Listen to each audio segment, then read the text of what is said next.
एक बार फिर से आप सभी का हार्दिक स्वागत, वंदन, अभिनंदन है दोस्तों।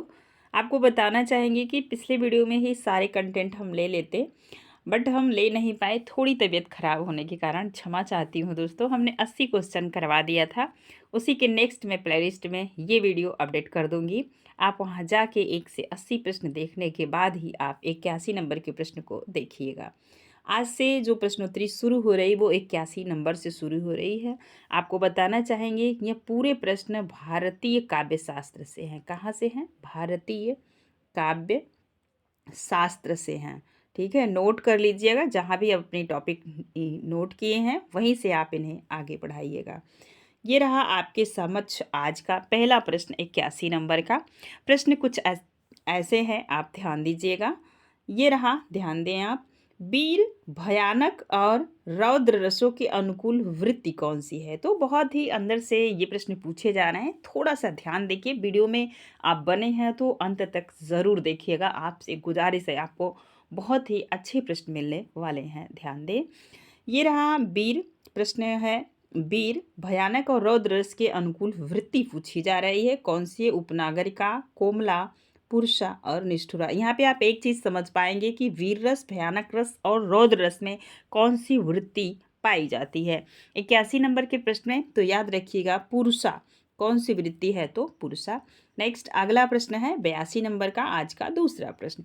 कोमला वृत्ति, कोमला वृत्ति किस गुण के लिए अधिक उपयुक्त है? कोमल चीज आप जानते हैं, आप बताइए। ओज, प्रसाद, माधुर्य, इनमें से कोई नहीं। 82 नंबर के प्रश्न का आप उत्तर देंगे तो कमला जो वृत्ति है वो पाई जाती है प्रसाद गुण के लिए।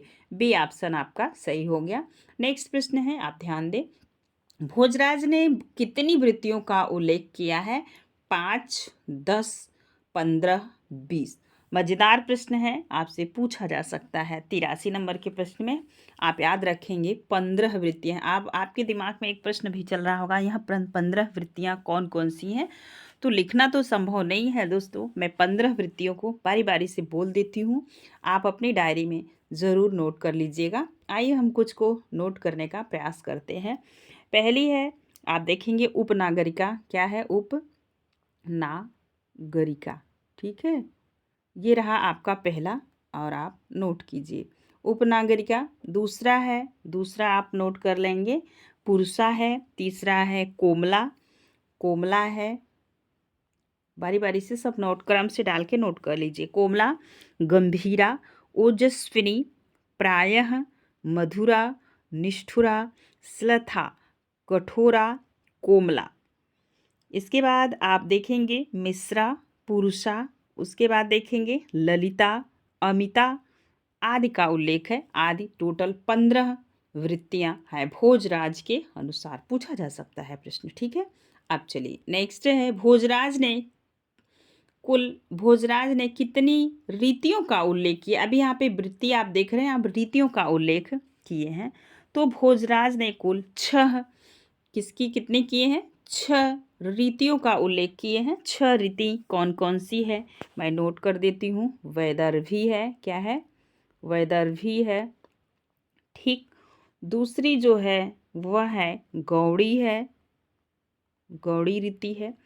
तीसरी है पांचाली, पांचाली नोट कर लीजिएगा। पांचाली है और लाटी है, ये हो गई 4। और इसके बाद है अवंतिका है, अवंतिका, अवंतिका है। इसके बाद है मागधी, 5 नोट कर लीजिए आप। ये रहा आपके समक्ष 85 नंबर का प्रश्न। इनमें से किस आचार्य ने रीतियों का संबंध रस से स्थापित किया है? रुद्रट, वाल्मीकि, पतंजलि, भरत मुनि। 85 नंबर के प्रश्न में आप नोट कर लेंगे रुद्रट ने। ए ऑप्शन आपका सही होगा। अगला प्रश्न है, आचार्य विश्वनाथ ने कितनी रीतियों का उल्लेख किए हैं? विश्वनाथ 5, 4, 3, 2। 86 नंबर के प्रश्न में आप सभी उत्तर देंगे तो ये टोटल 4 रीतियों का उल्लेख किए हैं विश्वनाथ जी ने। कौन कौन सी हैं? तो आप इन्हें ध्यान देंगे। वैदर्भी है, वैदर्भी रीति है। नेक्स्ट आपकी गौड़ी हो जाएगी। इसके बाद हो जाएगी पांचाली, पांचाली हो जाएगी, इसके बाद लाटी हो जाएगी, पांचाली, इसके बाद लाटी रीति। ठीक है, ये 4 रीतियों का उल्लेख किए हैं विश्वनाथ ने। नेक्स्ट 87 नंबर का प्रश्न है, रीति को शैली किसने माना है? रामचंद्र शुक्ल, रामविलास शर्मा, डॉक्टर नगेंद्र, नामवर सिंह। ये रहा आपका 87 नंबर का प्रश्न आपके स्क्रीन पे। तो डॉक्टर नगेंद्र, सी ऑप्शन सही होगा। डॉक्टर नगेंद्र ने रीति को शैली माना। अच्छा प्रश्न है। ध्वनि संप्रदाय के प्रवर्तक आचार्य हैं कल्हड़, विल्हड़, कुंतक, आनंदवर्धन। तो ध्वनियाँ सुनने में कैसी लगती है? तो अच्छी लगती है, आनंद प्रदान करती है। ऐसे करके आप याद कर लीजिए। नेक्स्ट प्रश्न है, ध्वन्यालोक किसकी रचना है? तो यह बताना है आपको, ध्वन्यालोक किसकी रचना है? तो आनंदवर्धन, दंडी, मम्मट, जयदेव। 89 नंबर का प्रश्न आपके स्क्रीन पे है। तो ध्वन्या आनंदवर्धन की रचना है, ए ऑप्शन सही होगा। अगला प्रश्न आपकी स्क्रीन पे है, आनंदवर्धन ने काव्य की आत्मा इनमें से किसे माना है? रीति को, ध्वनि को, वक्रोक्ति को, औचित्य को। अच्छा प्रश्न है, उत्तर दीजिए आप सभी। तो ध्वनि को आनंदवर्धन ने काव्य की आत्मा माना है, बी ऑप्शन आपका सही होगा। अगला प्रश्न है आपकी स्क्रीन पे 91 नंबर का है, ध्वन्यालोक के टीकाकार हैं क्षेमेंद्र, आनंदवर्धन, अभिनव गुप्त या कुंतक। 91 नंबर के प्रश्न का आप सभी उत्तर देंगे। तो ध्वन्यालोक किसकी रचना है? तो आनंदवर्धन की। इसके बाद इस पे टीका किसने लिखा है? तो अभिनव गुप्त ने। अ से अ को आपको रिलेट कीजिएगा, सी ऑप्शन आपका सही होगा। अगला प्रश्न है, ध्वनि को अंतर्भाव लक्षण में किसने माना है? ध्वनि को अंतर्भाव लक्षणा में किसने माना है? ठीक है, धनंजय, प्रतिहारेंदुराज, महिम भट्ट, मुकुल भट्ट। अच्छा प्रश्न है, उत्तर दीजिएगा। तो ये है मुकुल भट्ट, डी ऑप्शन आपका सही होगा। ध्वनि के कितने भेद हैं? जिसे आप बहुत प्यार से सुनते हैं ध्वनियाँ, अब उसे आपको बताना है कि कितने भेद हैं। ये प्रश्न आपकी स्क्रीन पे बताओ सभी लोग। ध्वनि के 3 भेद हैं, 4 भेद हैं, 5 भेद हैं, 6 भेद हैं। ये सारे प्रश्न एक बार फिर से आपको बताना चाहूँगी कि भारतीय काव्य शास्त्र से है, तो बहुत ही इम्पॉर्टेंट है ना। पाश्चात्य काव्य शास्त्र कभी कभी सिलेबस में लगाया जाता है, लेकिन भारतीय काव्य शास्त्र आपके सिलेबस में रहता ही रहता है। तो उत्तर दीजिए सभी लोग। तो ये 3 है, 3 ध्वनियाँ कौन कौन सी हैं ये आपको बताना है, तो नोट कर लो। वस्तु ध्वनि है, क्या है? वस्तु ध्वनि। अगला है दूसरा वस्तु ध्वनि, आप देखेंगे अलंकार ध्वनि है। कौन सा है? अलंकार ध्वनि, नोट कर लीजिए। इसके बाद आ जाएगा आपका रस ध्वनि। अलंकार ध्वनि, वस्तु ध्वनि और रस ध्वनि। ठीक है, ये 3 ध्वनियाँ किस हैं ध्वनि के भेद में, अगर आपसे पूछा जाएगा तो 3 आप बताएंगे। नेक्स्ट प्रश्न है 94 नंबर का, आचार्य मम्मट ने उच्च कोटि का काव्य किसे माना? गुणीभूत व्यंग्य काव्य को, ध्वनि काव्य को, चित्र काव्य को, उपर्युक्त में से कोई नहीं। ये रहा आपके समझ 94 नंबर का प्रश्न। तो ध्वनि काव्य को उच्च कोटि का काव्य किसने माना? तो आचार्य मम्मट ने। अगला प्रश्न है 95 नंबर का, चित्र काव्य को निकृष्ट काव्य किसने कहा? जयदेव, अभिनव गुप्त, आनंदवर्धन, भोजराज। 95 नंबर के प्रश्न का आप सभी उत्तर देंगे। तो चित्र काव्य को निकृष्ट काव्य मानने वाले आचार्य हैं आनंदवर्धन, सी ऑप्शन आपका सही होगा। अगला प्रश्न है, आचार्य भोजराज ने किस शक्ति को ध्वनि से अभिन्न माना है? अविधा, लक्षणा, व्यंजना, तात्पर्य। 96 नंबर के प्रश्न का आप सभी उत्तर देंगे। तो ये है तात्पर्य, डी ऑप्शन आपका सही होगा। नेक्स्ट प्रश्न है, ध्वनि सिद्धांत का समर्थक आचार्य इनमें से कौन है? पंडित जगन्नाथ और कुंतक, महिम भट्ट, क्षेमेंद्र। 97 नंबर के प्रश्न का आप सभी उत्तर देंगे। तो ये है पंडित जगन्नाथ, ए ऑप्शन आपका सही होगा।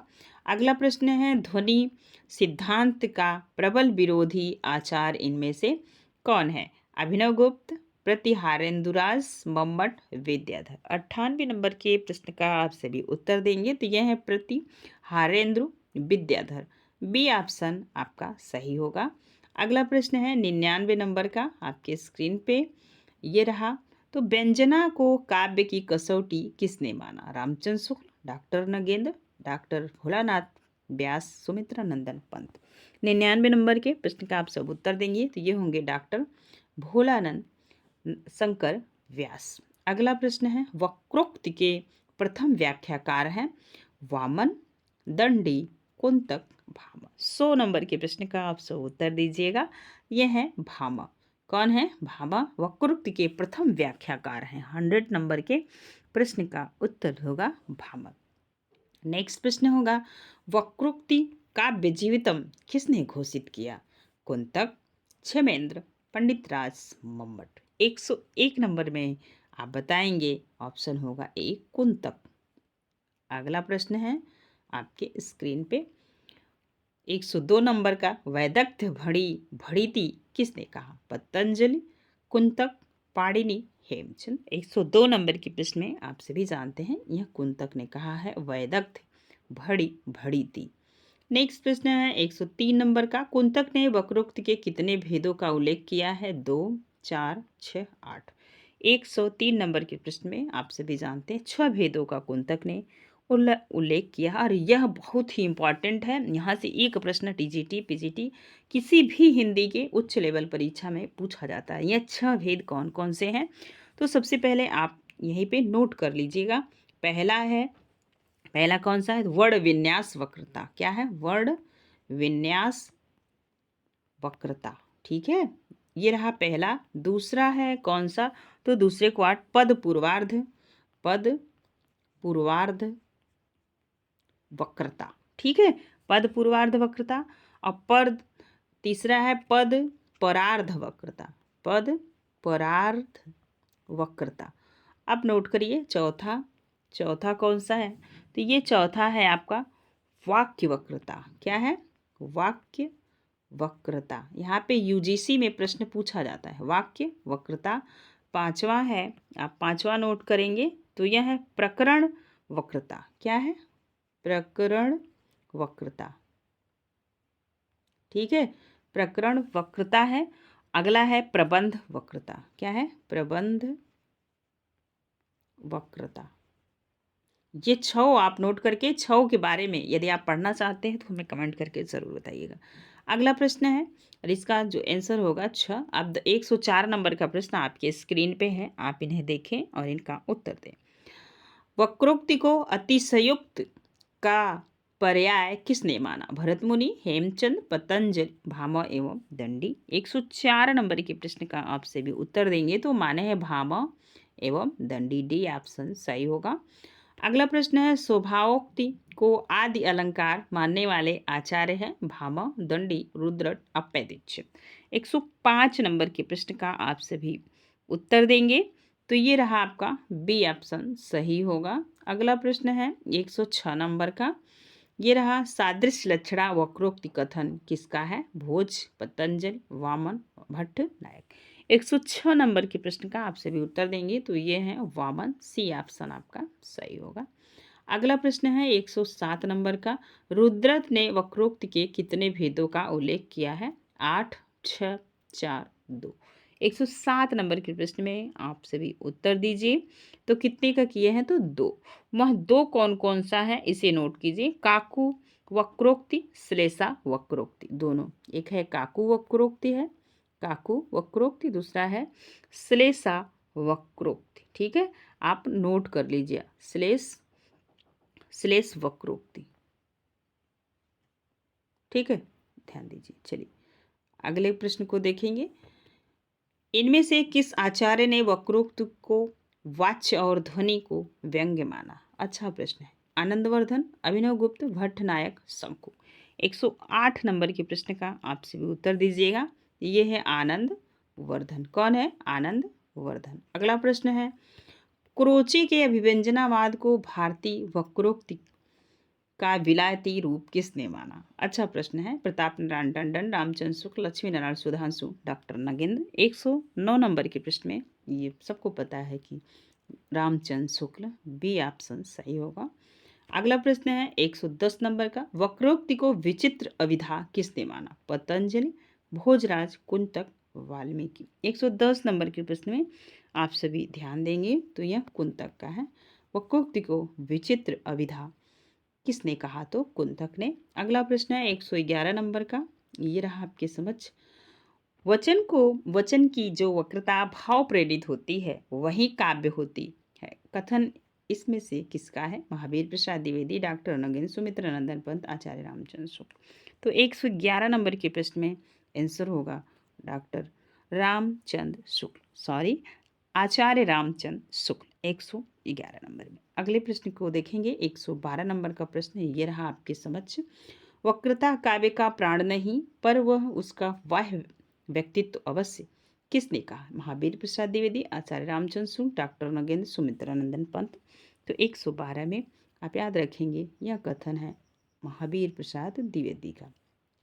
अगला प्रश्न है, सुमित्रा नंदन पंत के किस ग्रंथ की भूमिका को वक्रोक्ति का घोषणा पत्र कहा जाता है? उच्छ्वास, पल्लव, युगवाणी और गुंजन। बहुत प्रश्न देखे होंगे आप छायावादी से, लेकिन यहाँ पे इस प्रश्न का आप सभी उत्तर दीजिए। तो ये है पल्लव। क्या है? पल्लव। बी ऑप्शन सही होगा। अगला प्रश्न है, यह है वक्रोक्ति जीवितम की भूमिका के लेखक हैं रामचंद्र शुक्ल, हजारी प्रसाद द्विवेदी, नगेंद्र, रामस्वरूप चतुर्वेदी। 114 नंबर के प्रश्न में आंसर होगा सी, डॉक्टर नगेंद्र। अगला प्रश्न है, औचित्य संप्रदाय के प्रवर्तक आचार्य इसमें से कौन है? तो औचित्य क्षेमेंद्र का है। किसका है? क्षेमेंद्र का। 115 में ए ऑप्शन सही होगा। अगला प्रश्न है, सबसे पहले किस आचार्य ने औचित्य का संबंध रस से स्थापित किया? पाणिनि, आनंदवर्धन, भोज, पतंजलि। 116 नंबर के प्रश्न में उत्तर दीजिएगा। तो ये स्थापित किए थे आनंदवर्धन। बी ऑप्शन सही होगा। नेक्स्ट प्रश्न है 117 नंबर का, निम्नलिखित में से किस नाटक में औचित्य शब्द का सर्वप्रथम प्रयोग हुआ? प्रतिभा नाटकम, अभिज्ञान शाकुंतलम, रामाभ्युदय, इनमें से कोई नहीं। अच्छा प्रश्न है ना, तो बताइए आप सभी क्या होगा? तो ये होगा रामाभ्युदय, सी ऑप्शन सही होगा। नेक्स्ट प्रश्न है, समन्वयकारी आचार्य के नाम से समादृत हैं? पतंजलि, भामह, हेमचंद्र या क्षेमेंद्र। समन्वयवादी आचार्य। 118 नंबर के प्रश्न में आप सभी उत्तर देंगे तो ये होंगे क्षेमेंद्र। क्षेमेंद्र कैसे आचार्य हैं? तो समन्वयवादी आचार्य हैं। नेक्स्ट प्रश्न है, औचित्य विचार चर्चा किसकी रचना है? क्षेमेंद्र, आनंदवर्धन, कुंतक, भरत मुनि। तो 119 नंबर के प्रश्न में तो औचित्य विचार चर्चा क्षेमेंद्र की रचना है। अगला प्रश्न है, उचितस्य च यो भावस्तदौचित्य किसने कहा? भरत मुनि, क्षेमेंद्र, वाल्मीकि, पाणिनि। 120 नंबर के प्रश्न का आप सब उत्तर दीजिएगा। तो औचित्य से ही आप समझिए क्षेमेंद्र, ठीक है। ऐसे ही थोड़ी सी ट्रिक लगा के आप प्रश्न को सही करने का प्रयास कीजिए। 121 नंबर का प्रश्न है, आचार्य कुंतक ने वक्रोक्ति काव्य जीवितम में कितनी प्रकार के औचित्य की व्याख्या की है? 2, 4, 6, 8। 121 नंबर के प्रश्न का आप सभी उत्तर दीजिएगा। तो ये कितने का किए हैं? 2 का। कितने का किए हैं? 2 का। एक तो है, ध्यान देंगे, वस्तु के रूप में, वस्तु के स्वरूप और महत्व का समन्वय, ठीक है। समन्वय की बात यहाँ पे की जा रही, तो आप याद रखेंगे। पहला है कौन सा? तो वस्तु के स्वरूप और महत्व के सम्यक स्पष्टीकरण के रूप में। दूसरा है श्रोता के स्वभाव के अनुसार वस्तु वर्णन के रूप में। ये 2 चीज आप नोट कर लीजिएगा। अगला प्रश्न है, क्षेमेंद्र ने औचित्य के कितने भेदों का उल्लेख किया है? 25, 27, 29, 31। यहाँ पे आपको बताना चाहेंगे कि सब फैक्ट बेस्ड प्रश्न है। यदि आपको जवाब आ रहा है तो ठीक है, नहीं आ रहा है तो यहीं पे गड़बड़ी है। तो 27 औचित्य के भेदों का उल्लेख किए हैं। अब 27 औचित्य के भेद कौन कौन से हैं आप लोग नोट कर लीजिए। मैं क्रम से आपको बोल दे रही हूँ, ठीक है, क्योंकि आपके मन में बहुत सारी सवाल उठ सकते हैं, तो नोट करो। पद है, पहला क्या है? पद है, वाक्य है, नोट करते जाइएगा। पद है, वाक्य है, प्रबंध, धार्थ है, गुण है, अलंकार है, रस है, क्रिया है, कारक है, लिंग, वचन, विशेषता, उपसर्ग, निपात, काल, देश, कुल, व्रत, तत्व, सत्व, अभिप्राय, स्वभाव, सार संग्रह, प्रतिभा, अवस्था, विचार, नाम और आशीर्वचन का इत्यादि का इन्होंने उल्लेख किया है। टोटल 27 है। वीडियो को 2 बार पॉज करके आप रिपीट करके सुन लीजिएगा। चलिए नेक्स्ट प्रश्न है 27 नंबर। लोक स्वभाव की अनुकूलता के रस की सृष्टि होती है, किसने कहा है? पाणिनि, भट्टनायक, भामह, भोज। 123 नंबर के प्रश्न में आप सबको पता है कि लोक स्वभाव की अनुकूलता से रस्ट की सृष्टि होती है। जैसे अब इसे समझिएगा, जैसे आप क्रोध में हैं तो कैसा रस आएगा, आप बहुत इमोशन है आपके अंदर, कैसे रस आएंगे? तो लोक स्वभाव की अनुकूलता से रस की सृष्टि होती है, किसने कहा? तो भामा ने कहा। जरूरी नहीं है जो आपके अंदर रस उस समय उद्वेलित हो रहा है वह आपके दोस्त के अंदर भी वैसा होता हो। 124 नंबर का प्रश्न है आनंद वर्धन ने औचित्य के कितने भेदों का उल्लेख किया है? औचित्य के कितने भेदों का उल्लेख किया है? 2, 4, 6, 8। 124 नंबर के प्रश्न का उत्तर दीजिए। तो इन्होंने जो भेदों का उल्लेख किए हैं वो 6 हैं। अब 6 कौन कौन से हैं?